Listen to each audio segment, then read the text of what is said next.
Look at BBC E7. It is a document which purports to deal with sharp bull. And it starts off, this document is set out to inform us about the events of a very tragic day in our history, the 21st of March, 1960. On this day, scores of defenseless blacks, men, women, and children were massacred because they wished to register the rejection of the notorious past laws. Have you got that? Yes. And did you find the expression that these atrocities were committed every day as part of a predetermined plan? That could have been there, yes. Now, that sort of talk, what effect do you think that sort of description of the whites is going to have on the blacks who would read that? Well, I think you should know that in politics, like in poetry, there is license for what one might call justifiable exaggeration.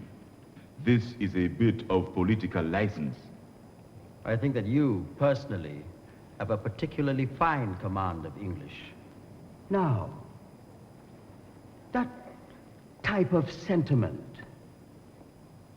you in Sasso and BBC seriously believe that that is the intention of the government and the system? To systematically and premeditatively extinguish from the surface of the earth the entire black nation? Do you have to use emotive incidents to make generalizations? Poverty and disease and violation of all forms, they are all part of a deliberate attempt to extinguish from the surface of the earth the entire black nation?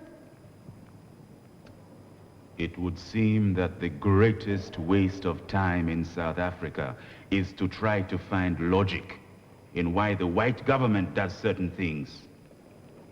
If nothing else, the constant inroads into the freedom of black people. My premise has always been that black people should not at any one stage be surprised at some of the atrocities committed by this government. This, to me, follows logically after their initial assumption that they, as a settler minority, can have the right to be supreme masters. If they could be cruel enough to cow the natives down with brutal force and install themselves as perpetual rulers in a foreign land, then anything else they do to the same black people becomes logical in terms of the initial cruelty. To expect justice from them at any stage is to be naive. They almost have a duty to themselves and to their electorate to show that they still have the upper hand over black people.